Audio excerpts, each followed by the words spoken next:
Did you know that Joe Biden is more conservative than Donald Trump?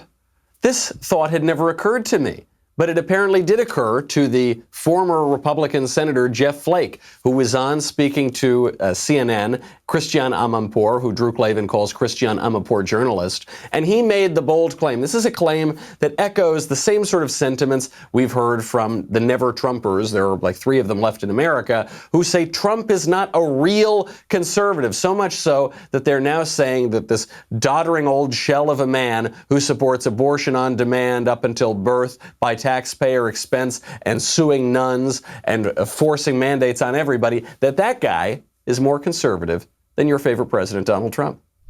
Well, conservatives believe in preserving and conserving, institutions to preserve what we know works. And the institutions of American democracy are freedom of the press, for example, or separation of powers, independent judiciary. And the president has shown that he either little understands or little appreciates these institutions.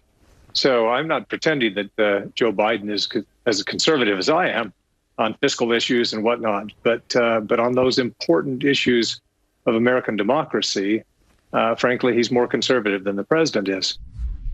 Donald Trump doesn't appreciate freedom of the press, probably the most transparent administration we've had, certainly in my lifetime, probably in over 100 years.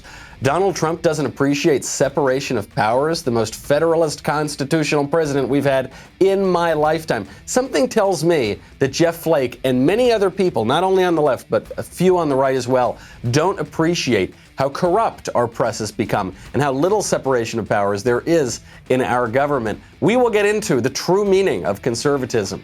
I'm Michael Knowles. This is The Michael Knowles Show.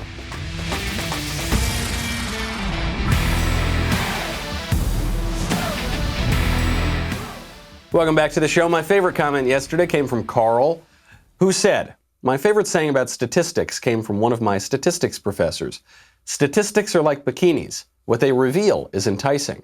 What they hide is essential." That is a profound statement about statistics.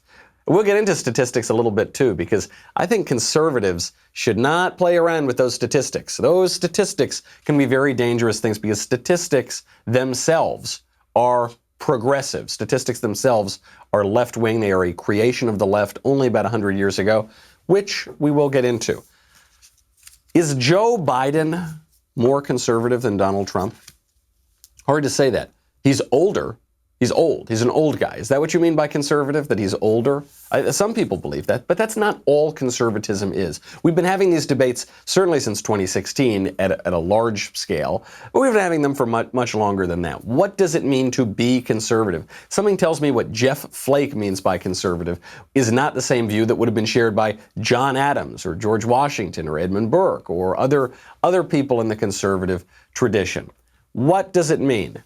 If we elect Joe Biden, we are electing the representative of a political party that is calling for violence throughout the country.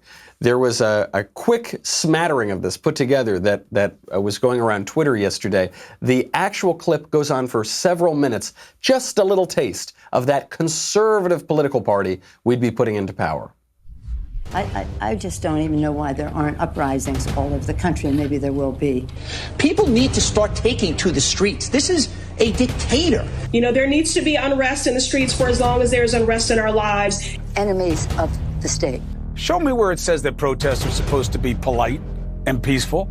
Do something about your dad's immigration practices, you feckless. When they go low, we kick them. How do you resist the temptation to run up and wring her neck? The biggest terror threat in this country is white men, most of them radicalized to the right. I thought he should have punched him in the face. I said, even if you lost, he insulted your wife. Yes. He came down the escalator and called Mexicans rapists and murderers. He said, well, what do you think I should have done? I said, I think you should have punched him in the face and then gotten out of the race. You would have been a hero.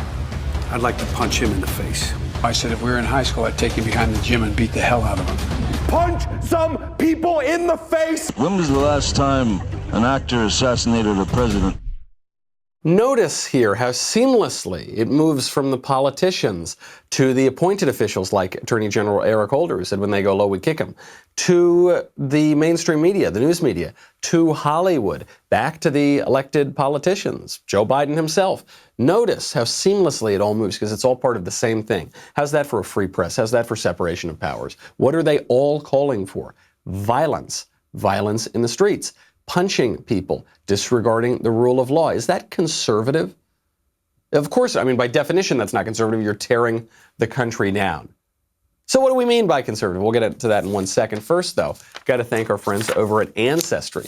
You know, it's a very cool thing to learn about your family origins. I really have loved it, even since before the Daily Wire existed, and I've trusted Ancestry. So you can map out your cool family tree and everything. You can find ancestors you didn't know you had. And then an Ancestry DNA test tells you where your ancestors are from. And Ancestry's billions of records and millions of family trees let you discover their personal stories. You could find a famous relative. You could maybe find a photo of your great-grandma as a little girl. One thing I always like since we started the show and since Ancestry has been supporting the show, I'll get messages on Ancestry from listeners who it turns out were like 12th cousins or something like that. Because you can find all these things on Ancestry. I love it. I think if you're a history buff, if you're interested in conserving things, if you're interested in tradition, there's no better hobby to get into. It will reveal not just the history of the country, the history maybe of whatever country your family's from. It will reveal your own personal family history. You can pinpoint specific regions that people came from. It's just tremendously cool to look at it, and it informs your own view of yourself.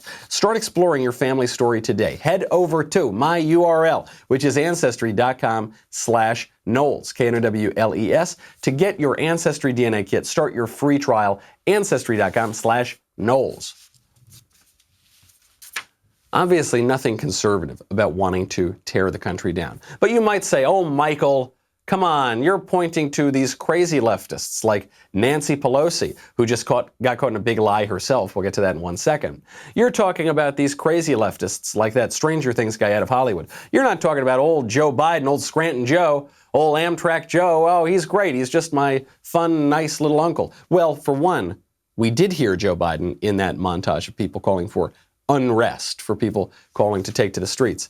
But also, does anybody really think that if Joe Biden is elected president, he's going to be the one calling the shots? Talk about separation of powers. Joe Biden, again yesterday, because it was a day that ended in Y, on the few days that his handlers allow him to broadcast outside of his basement, he had another big error. Joe Biden was giving his typically soaring rhetoric in an interview with a local NBC affiliate. Take a listen to his oratory. What's the president doing? Look, Venezuela's top-line message is President Trump's policy is an abject failure. That's the top-line message. For those of you who are not familiar with teleprompters or with political notes, sometimes you'll see the top-line message. That's the point you've got to drive home. But that's not, you don't say the top-line message. That's the part that you keep quiet and keep in your head. Unless you don't know what to say, you've forgotten how to conduct politics, you're not really in control of your rational faculties, and you're just reading off of a teleprompter, which is obviously what Joe Biden is doing. He's not able even to form these sentences. And it's funny because now, you know, the left always projects. So whatever is true of them, they just throw onto the other political party. Yesterday, they were trying to suggest that Trump had a cognitive decline or he'd had a stroke or something crazy like that. Regardless of what you think about Trump, you might hate him, you might hate his policies, you might be a conservative and hate him because there are disagreements among conservatives, one thing we're talking about today. You can't say the guy is senile. The guy will get up and give a 3-hour speech without a teleprompter, and he'll keep the audience engaged for the whole thing. In fact, he keeps the audience more engaged without a teleprompter than he does with a teleprompter. But certainly he can read a teleprompter. The same cannot be said of Joe Biden. Whether you like Joe Biden or you hate Joe Biden, the guy is obviously in decline. And so if you elect him, what are you electing? You're electing the Democratic Party apparatus, which, far from a separation of powers, is this liberal establishment connected to the media, connected to the universities, connected to Hollywood, connected to big technology, connected, obviously, to the party itself. And they are pushing a radical message that involves violence in the streets, that involves tearing down our institutions and our statues and the great men that those statues represent. There is nothing conservative about that at all. And the guy representing that party is not all there. So how else are they trying to take this election away? I think if you look at the polls, Joe Biden did not get the bump he was trying to get out of picking Kamala Harris. Joe Biden did not get the bump he was trying to get out of the DNC. Donald Trump did get a bit of a bump, particularly among voters that Democrats need, particularly black voters. So they're just trying to steal it at this point. This is a report from a Bloomberg-funded poll group here. This is funded by Bloomberg. Is currently working for a bunch of pro-Biden super PACs. Trump may win election night, but Joe Biden will win days later because of mail-in votes. I have been telling you that this could happen for weeks now. Ever since they established this regime of nationwide mail-in votes, widespread mail-in votes, 80 to 100 million people expected to vote by mail. That's how you steal elections. The reason we have election day, the reason you have to go to a polling place, the reason in sane states that you have to show an ID to vote is so that we can have ballot security and protect the integrity of our ballots. Because, by the way, if people forge a couple ballots or harvest ballots that should not have been harvested, then they cancel out your vote, right? They cancel out the legitimate vote of other people. So you could have a situation where on election night, it looks like Trump's going to win. Because, one, Republicans are more likely to go outside of their homes. They don't blindly believe the authority that's changed its tune on coronavirus every 15 minutes for the past 6 months. They're more willing to go out there, and Republicans tend not to steal elections in the way that Democrats are stealing elections. So you could have a Trump tsunami on election night, and then 2 weeks later say, no, the mail-ins, that truck of mail-ins came in. You know that one with the Biden bumper sticker on it? Yeah, so it turns out Biden's actually the president. Well, that's obviously illegitimate. But this is what is being pushed by Josh Mendelson, CEO of Hawkfish, which is this group funded by Bloomberg. His firm is predicting a red mirage. That's what they're going to call it when Trump wins the election, because they know at this point it's looking very good for Trump. Right now, if you look not just even at the polls, but at the betting odds on Real Clear Politics, who's winning where people are actually putting money down on the line, Trump has a 0.1 of a percentage point edge. Not a huge edge, it's basically a dead heat, but they're giving the edge to Trump there over in Las Vegas. So if you're in that kind of situation where Biden has lost a major lead, Trump is coming back up, now what they're going to try to do is steal it. Is that conservative? Depends what era it's conservative in the sense of going back to the Democratic Party's roots in community organizing and Tammany Hall and political corruption. But it's not conservative in trying to preserve the good regime that the founders established. By the way, that whole mail-in ballot regime that's going to try to steal this election is based on the idea that you're not allowed to go outside because you'll die of the coronavirus. People are dropping like flies from coronavirus, even though only 6% of deaths are directly attributable to coronavirus, exclusively attributable to coronavirus. Forget about that. Don't worry. Everyone's at risk, even though the median age of a coronavirus victim is older than the life expectancy in the United States. You forget about that. Healthy people need to wear masks and stay home and never go outside and mail in your ballots. It'll all be fine after November 3rd. Well, it turns out the people pushing all that BS don't believe it themselves. Secret security camera footage. This is my favorite story of the whole day. Secret security camera footage from San Francisco now shows Nancy Pelosi, the highest-ranking Democratic official in the country, walking into a closed hair salon. Remember, they closed all the businesses because COVID's going to kill us all. Walking into that hair salon without a mask to get her private hair appointment because she should be allowed to get haircuts, just not all those dirty hoi polloi who have to stay at home until Election Day so we can continue fear-mongering. The amazing video shows you got someone in here, you got an employee probably wearing a mask. Then here comes Nancy wearing a robe, no mask on. The employee behind her also wearing a mask. Nancy doesn't need it, though. And Nancy, by the way, is in the high-risk category for coronavirus. And she's one of the people, more than anyone, pushing the hysteria in this country on the lockdowns. But she doesn't believe it, which I've been telling you for months. None of the people pushing this nonsense believe it. It's only the lemmings who follow along. So what's it all about? It's pretty clear what it's all about. It's all about the election. It's all about who we hire to be our next president. Speaking of hiring, how's that for a segue? Got to thank our friends over at ZipRecruiter. You know, hiring right now on your own, without assistance, is really, really hard. It's hard to do it. ZipRecruiter makes it so much easier. Sends your job to over 100 of the web's leading job sites. But they don't just stop there. With their powerful matching technology, ZipRecruiter scans thousands of resumes to find people with the right experience and actively invites them to apply to your job. This, to me, is the game changer here, because it's not just throwing spaghetti at the wall.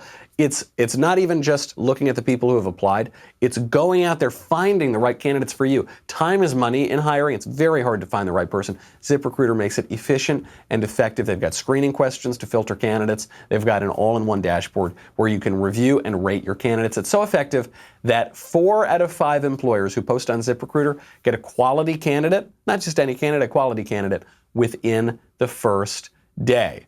Now, unfortunately, we have a couple Daily Wire employees here that we hired before we really knew about ZipRecruiter. And that's too bad. We're dealing with that now. Don't make our mistake, okay? Right now, ZipRecruiter, you can try it for free. My listeners can go to ZipRecruiter.com/Knowles, ZipRecruiter.com/Knowles, Knowles, ZipRecruiter.com/Knowles. ZipRecruiter is the smartest way to hire. So, of course, Pelosi doesn't believe this herself. Bill de Blasio, when he shut down the gyms in New York, he didn't shut down his gym. Well, he did. He shut it down for everybody but himself. And he got caught. And he said, well, I got to look good. I got to work out. Mayor of Chicago went and got a haircut after she cut down the salons. And what was her excuse? She said, I need a haircut. I'm a clean person. I'm a public-facing person. Well, yeah, of course. Not like all you dirty people, you dirty constituents of mine. You don't get to go to the hair salon, just me. This whole thing, this coronavirus lockdown, from the very beginning, has been a nakedly political, non-scientific power grab. That's all it is. No separation of powers there. It is a grab by the ruling class, the people who want to tell you how to live your life and who have no business doing it. Fortunately, some courageous conservative politicians in the country, not all so-called conservative politicians, but some of the courageous ones, are pushing back on this. In particular, Ron DeSantis in Florida, showing tremendous leadership during this whole coronavirus pandemic. It's funny because they give all the credit to Andy Cuomo, who's the worst governor in America on coronavirus, whose policies killed thousands of elderly New Yorkers. And then they always castigate Ron DeSantis in Florida, who's done an amazing job and whose policies have defied all the doomsday predictions. So Ron DeSantis comes out, he's talking about the coronavirus policies, and he makes an emphatic statement that should be a litmus test for every Republican politician in this country. He said, we are never going to do these kinds of lockdowns again. We understand what we need to do, but we will never do any of these lockdowns again. And I hear people say they'll shut down the country, and honestly, I cringe because we know places that have done that. The most draconian lockdown in the world has been Peru, military enforced since March. They have the highest per capita mortality in the world from COVID. And at best, what a lockdown will do is delay. It does not reduce the ultimate mortality, but I think Dr. Alice would agree. It creates a lot of other problems with mortality that a lot of people don't necessarily focus on. So much information packed into that statement. One, you get the top-line message, which is we're never going to do these lockdowns again. Does that mean we can never have any kind of quarantine policies if there's some truly awful pandemic? No, of course not. But we're not doing this again. We're not shutting down the world over the flu again.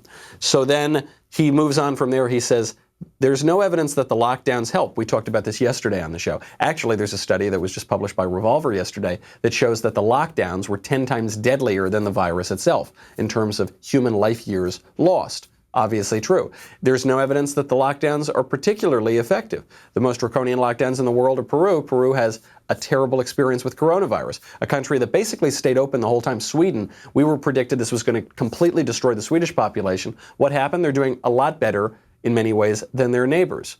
So those predictions, none of those came true. And then he brings it back to the philosophical point of it, to the actual purpose of the what was the purpose of the lockdowns? Was it to save lives? It wasn't actually. Not really. It was to save lives that could needlessly have been lost had we overwhelmed the hospital system.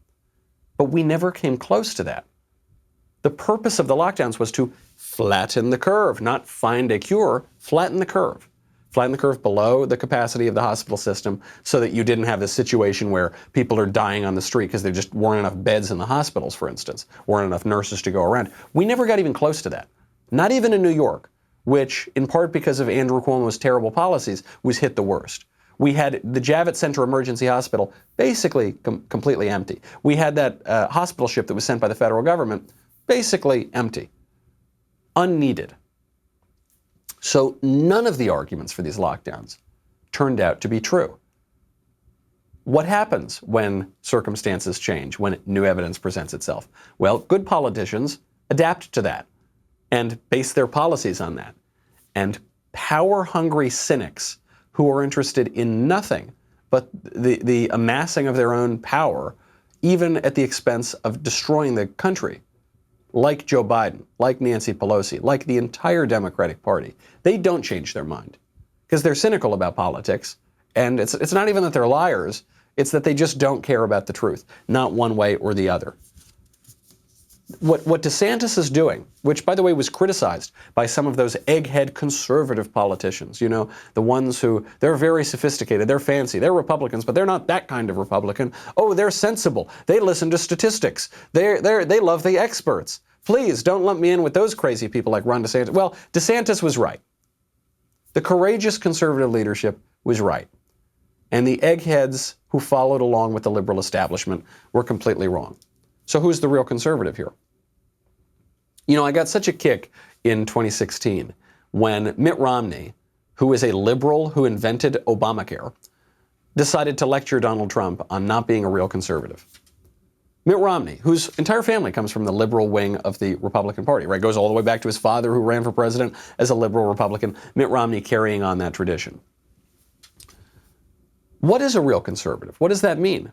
You know, I guess if you asked Mitt Romney or Jeff Flake, right? Jeff Flake put these economic questions first. I guess being a good conservative is giving corporations whatever they want and always reducing barriers to trade, even if it hurts American workers, and making a lot of money and serving mammon and not thinking about anything else. Is that what's conservative? I mean, Mitt Romney said he was very pro-choice, remember, when he was running against Ted Kennedy for that Senate seat. He said that he wasn't a conservative during the time of Reagan Bush. He didn't support Reagan Bush. He was an independent during Reagan Bush. Don't call me a conservative. But for them, now that they pretend to be the real conservatives, basically just boils down to making more money for at least some people. Donald Trump, on the other hand, who's considered not a real conservative by those segments of the right, well, he does things a little bit differently. He will do something that in the 90s and 2000s you weren't allowed to do as a conservative. He will criticize corporations. Take a listen. Corporations have given an enormous amount of money in the tens of millions or maybe hundreds of millions to Black Lives Matter. Because they're weak. Which is all over a lot of these protests. So what does that mean about these corporations? Why are they paying that money out, Mr. Because President? they're weak people, led by weak people, in many cases, not all corporations. What does that mean, they're weak I looked people? at numbers where one company is giving hundreds of millions of dollars. When you say they're weak, what do you mean? Explain Because that. they just do what's the easiest path.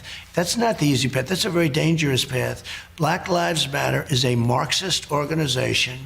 You remember pigs in a blanket, fry them like bacon. That was the first time I ever heard of Black Lives Matter.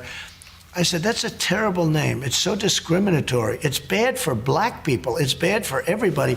And all of a sudden it becomes like sort of, although now if you look, it's going way down because people are tired of this stuff, what's going on, the Black Lives Matter. If you look at what's going on with the bats and a lot of thugs. Running through D.C. last night. Oh, it's terrible what's going on. But Black Lives Matter came into existence walking down the street screaming, pigs in a blanket, fry them like bacon.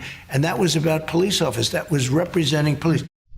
What Trump is saying here is that there is nothing conservative about allowing corporations to partner with communists.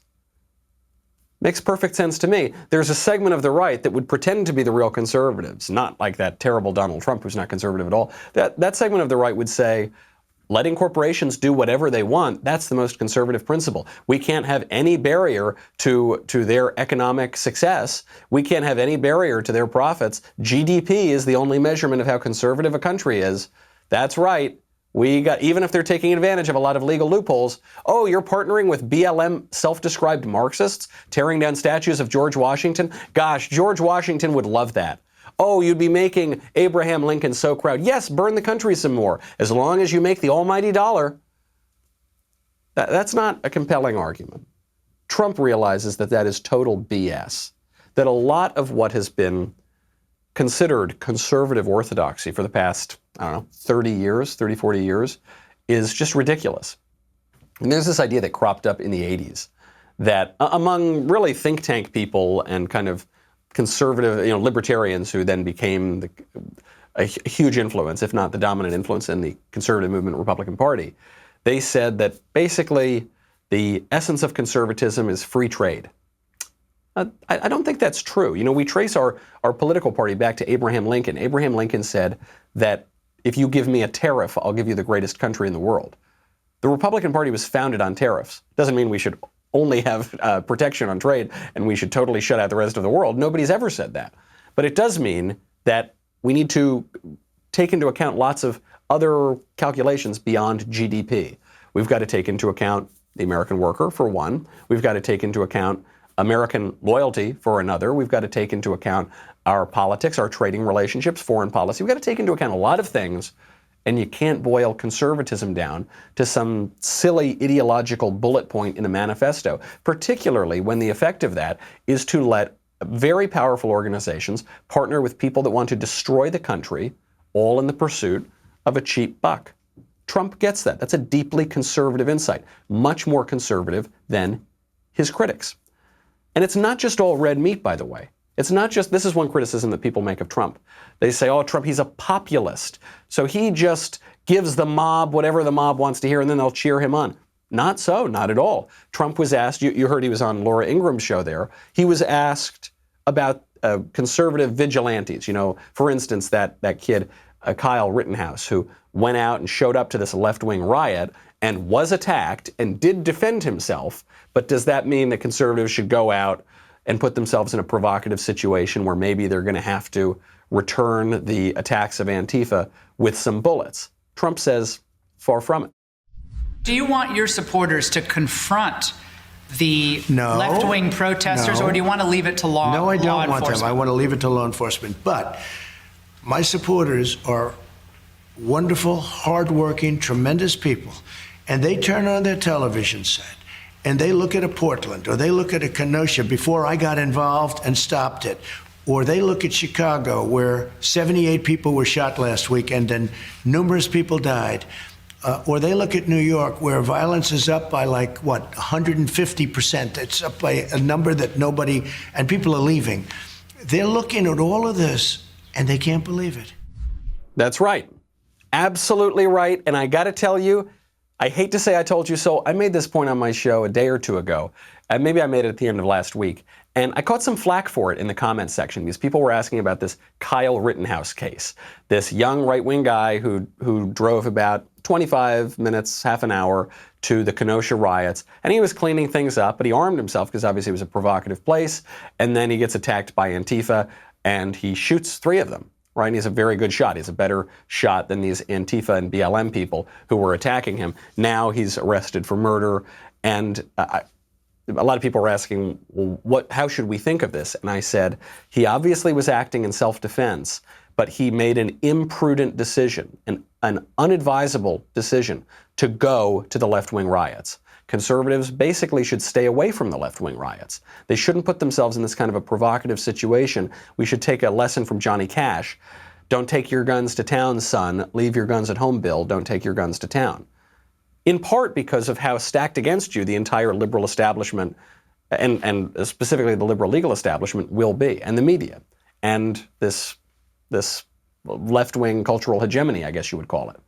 Because of that, it is imprudent to go show up in a place where you're kind of looking for trouble. Even if you want to clean it up, even if you want to stand up to these guys, we have to allow the civil authority to take care of that. And if the civil authority isn't going to do that, then I suppose we're in a state of all-out anarchy. I don't think we're quite there yet. Obviously, it's a different situation if it's happening in your town, in your neighborhood, outside of your building. That's very different than getting in a car and driving 30 minutes away. Conservatives shouldn't be looking to confront these people. That's highly prudent advice. And by the way, prudence is another conservative principle that has been completely forgotten in our highly ideologized world, where so-called conservatives say that we need to have a 5-bullet-point manifesto and just follow that precisely with mathematical certainty. Well, James Madison says in The Federalist, nothing could be more foolish than to found your regime on perfectly arithmetical principles. There is a role for prudence, for good judgment. I actually loved when Trump said this in 2016. Trump was asked about the transgender bathroom issue because there had been laws being passed saying that men should use the men's room, women should use the women's room. Makes perfect sense. Then the federal government came in and said, no, men need to be able to use the women's room. They need to be able to change with the little girls in the changing rooms. And Trump was asked, what's your policy on this? He said, hold on.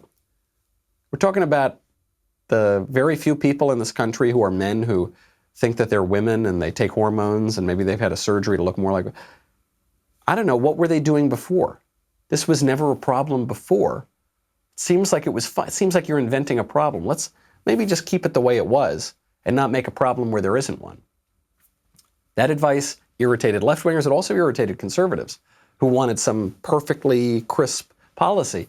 Trump brought forward a political virtue called prudence, much, much more conservative than some of his detractors, like Romney or those other sorts of people. It's not just Trump, though.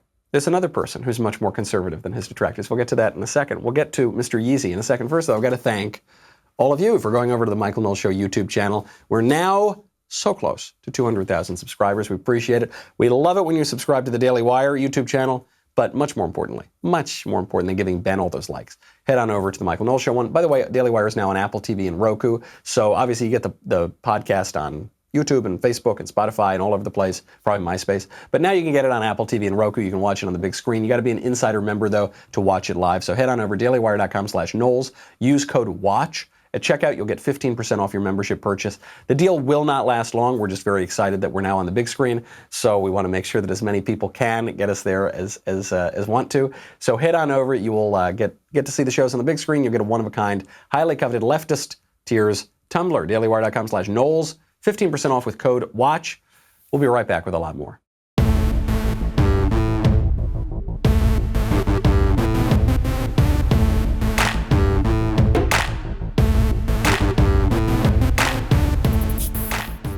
I don't want to skip too quickly over this issue of prudence, because I think a lot of conservatives don't even understand this. Burke, that great conservative philosopher, he understood this. Prudence is really important. Making a wise judgment. And sometimes it's not always neat and clean. Great example, Trump was being made fun of for this yesterday. They were calling him the soup Nazi, like from Seinfeld, because he was describing what these Antifa insurrectionists, what these BLM insurrectionists were doing. They're throwing Molotov cocktails, they're using bats, some of them have guns. But there's one tactic that is actually pretty clever to evade capture. They're throwing cans of soup. Here's why. And then they have cans of soup. And they throw the cans of soup. That's better than a brick because you can't throw a brick, it's too heavy. But a can of soup, you can really put some power into that, right? Yes, sir. And then when they get caught, they say, no, this is soup for my family. They're so innocent. This is soup for my family. It's incredible. And you have people coming over with bags of soup, big bags of soup, and they lay it on the ground, and the anarchists take it and they start throwing it at our cops, at our police.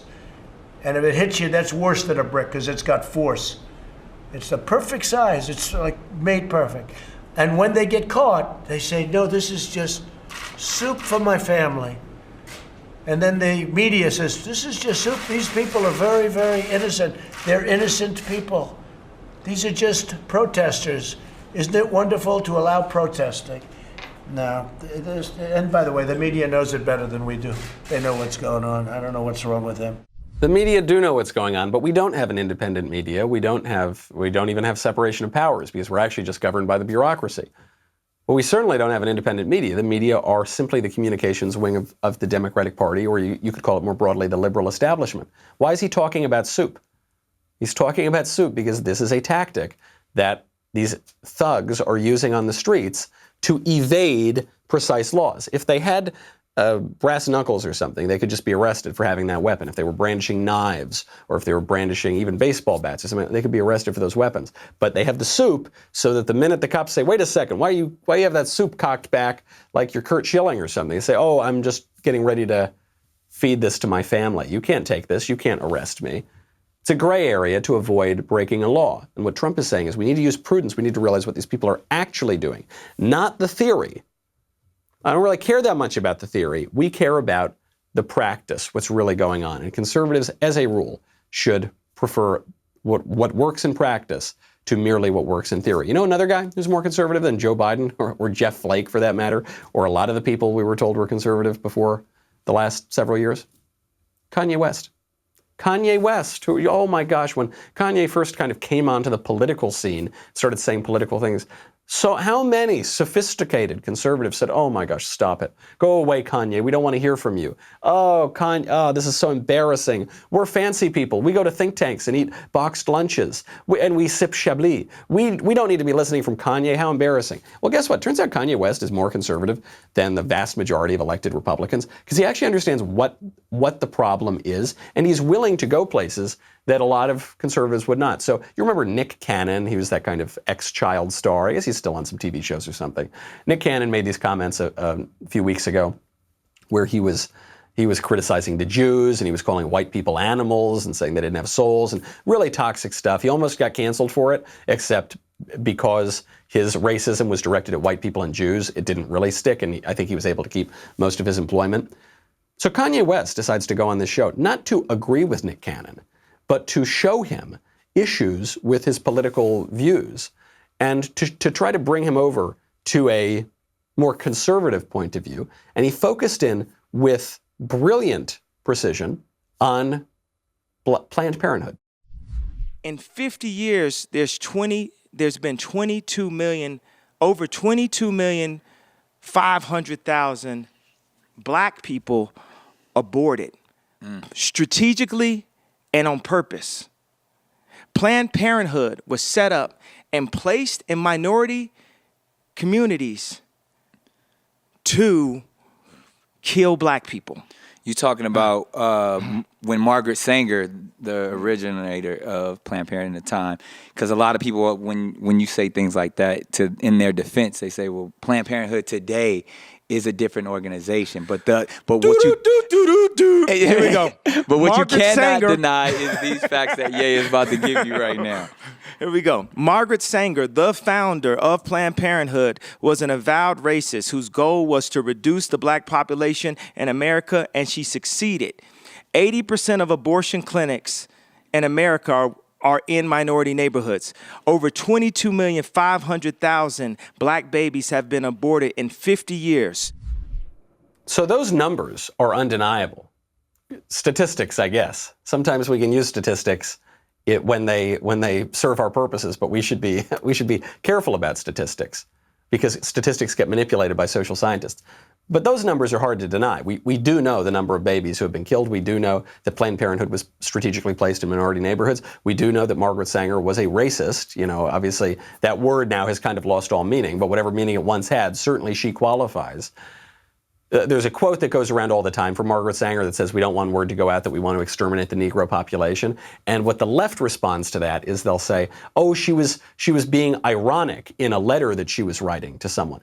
And I guess there's some validity to that. She may have been denying that even in her quote, but you don't just need to read that quote. Read Woman in the New Race. Read all of her other writings. She was an avowed eugenicist who viewed certain undesirable populations as being subhuman, and she wanted to eradicate them. And that included what she viewed to be lesser races, and that included people who had mental problems, who she suggested be snuffed out through abortion. All of that is undeniable.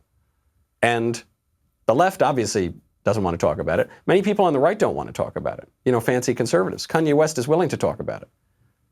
Who's more conservative, Jeff Flake or Kanye West? Kanye. Kanye is. Kanye West is, even though he's got a lot of kooky things that he says, he's more conservative than, I would estimate, 70% of elected Republicans in the country. And he's willing to go out and use some cultural power, like another president that we have who happened to be a TV star and a cultural icon, like going over and talking to Nick Cannon, another former TV star, another cultural figure, willing to engage on that level. That's a very conservative thing to do. And what's the alternative? What's the alternative? You know, we've been joking about all the conspiracy theories going around the internet. Trump was asked about this. They said, do you believe in these conspiracy theories? He said, what conspiracy theory? He goes, the theory is that there's a satanic group of pedophiles, cannibals, that are trying to destroy the country. I thought, like, well, satanic, let's see. The left is burning down churches. And pedophiles, I just saw a photo of Bill Clinton hanging out with Jeffrey Epstein getting a massage. And cannibals, I saw Reza Aslan eat human brains on CNN. Yeah, sounds about right. Yeah, is that a conspiracy theory? I can name all the people who are doing those things. In any case, you look at these little blips, right? The Epstein thing was one where you thought, gosh, this pedophile thing is a little weird. Then you look at that show that just went on Netflix, this movie called Cuties, which talked about how an 11-year-old discovers her love of twerking and decides to break up with her family because her family's too traditional and she wants to go twerk with her other preteen friends. I think that's weird. A very sexualized poster.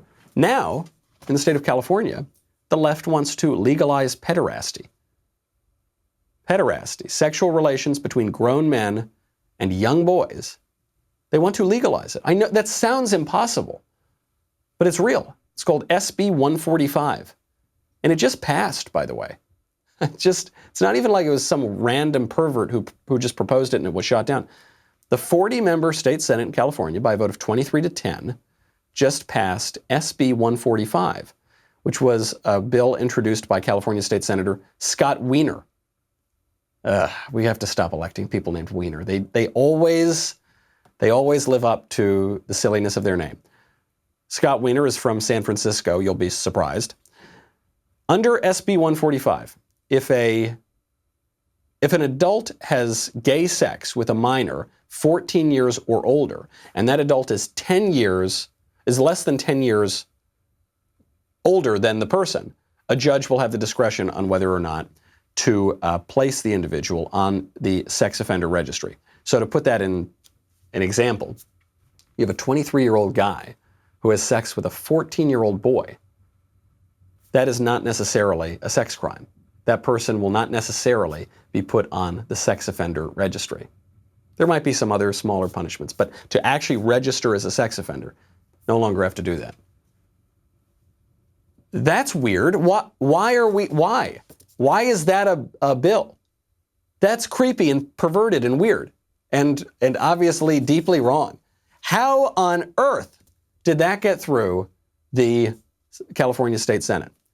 Voting for the party, as Jeff Flake suggests we do, voting for the party that is now actively pushing to legalize pederasty. Is that conservative? I guess it's conservative in the sense that it harkens all the way back to ancient Greece, harkens back to ancient Athens and Socrates and things like that. But that's a little too conservative for me. Okay, if we're just looking at timescales here, I'd rather stick maybe around 1776 is okay in the American tradition. That's some radical stuff, though, and you're not going to hear about that in the mainstream media. But that is the extent of it. I'll give you one more example before we go. This one, I guess, it's not as creepy as the pederasty thing in California, but it's in some ways even more radical. A commission that was just created by the mayor of Washington, D.C., has recommended changes to a ton of public buildings and monuments. They want to remove Thomas Jefferson's name from federal buildings. But that's not even the most ridiculous one. They want to remove the Washington Monument. The Washington Monument from Washington, D.C., named after the father of our country.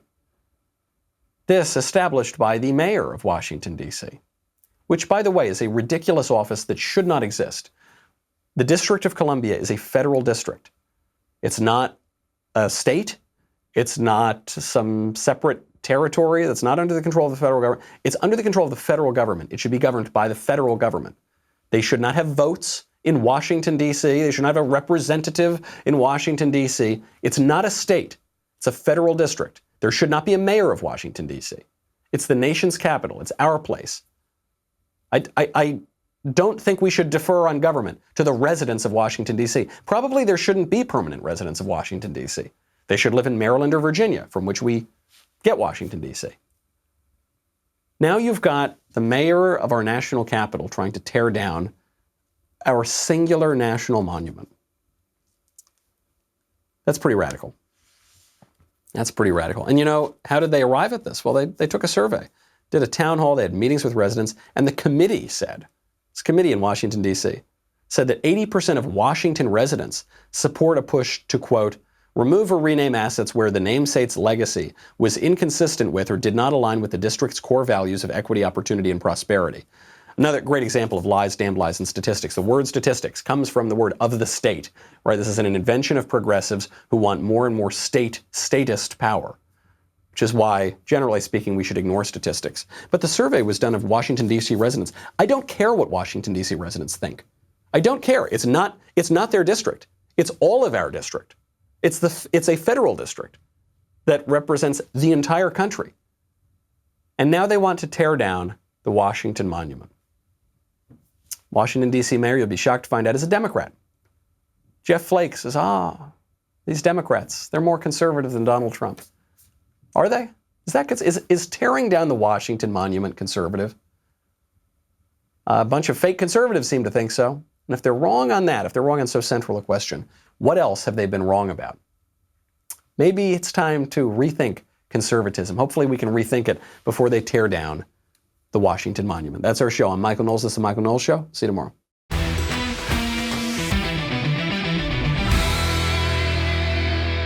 The Michael Knowles Show is produced by Ben Davies. Executive producer, Jeremy Boring. Our technical director is Austin Stevens. Supervising producers, Mathis Glover and Robert Sterling. Assistant director, Pavel Wadowski. Editor and associate producer, Danny D'Amico. Audio mixer, Robin Fenderson. Hair and makeup, Nika Geneva. And production assistant, Ryan Love. The Michael Knowles Show is a Daily Wire production. Copyright Daily Wire 2020. Hey everybody, it's Andrew Klavan, host of The Andrew Klavan Show. You know, some people are depressed because the American Republic is collapsing, the end of days is approaching, and the moon has turned to blood. But on The Andrew Klavan Show, that's where the fun just gets started. So come on over to The Andrew Klavan Show and laugh your way through the apocalypse with me, Andrew Klavan.